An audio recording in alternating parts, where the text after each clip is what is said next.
So far, I've not talked about the Diddy case, and I think I should turn my attention to it today because the the trial has effectively concluded, and it's a case that's shaken the American music industry and challenged our understanding of justice, celebrity, and power. Sean Diddy Combs, once a towering figure in hip hop and business, has been found guilty on 2 federal counts of transporting people for prostitution. He was, however, acquitted on the more serious charges of sex trafficking and racketeering. To begin with the facts, Coombs faced 5 counts in a federal court in Manhattan: racketeering and conspiracy, not guilty; sex trafficking on Cassie Ventura, not guilty; transporting Ventura to engage in prostitution, guilty; sex trafficking of another woman known as Jane, not guilty; transporting Jane to engage in prostitution, guilty.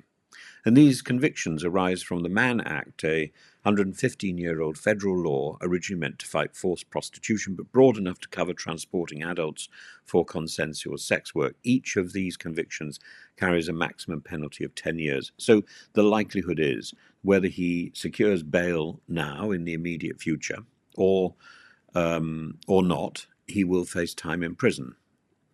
Importantly, the verdict means that he's avoided the mandatory minimums, that's 15 years each for sex trafficking, and the potential of life prison on racketeering charges.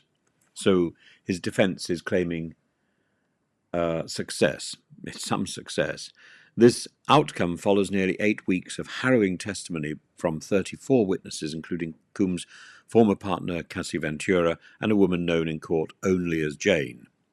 Cassie testified about so-called freak-offs parties where Coombs allegedly coerced her to have sex with paid male escorts while he watched.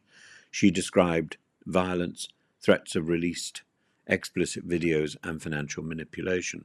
A striking piece of evidence was surveillance footage from 2016 showing Coombs attacking Ventura in a hotel hallway, throwing her to the ground, kicking her and dragging her by her hair.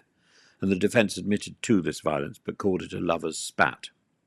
They argued that sexual encounters were consensual and said the prosecution was overreaching by framing this behaviour as part of a criminal enterprise.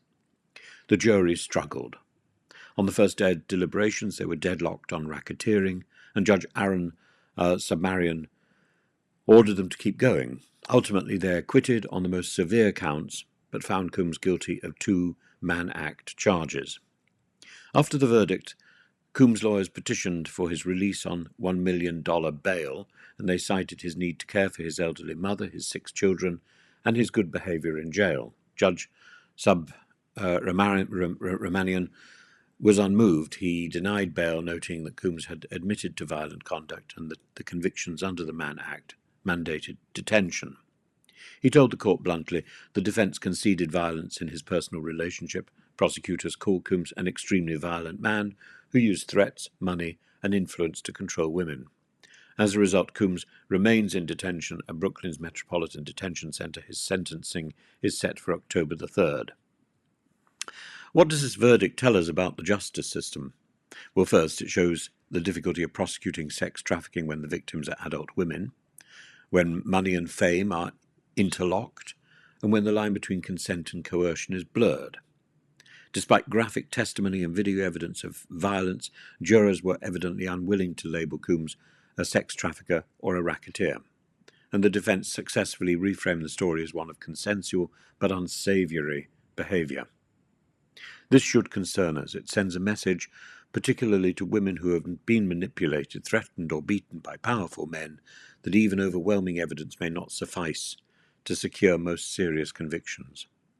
It also raises questions about statutes of limitations in domestic violence cases, which often expire before victims are ready or able to testify.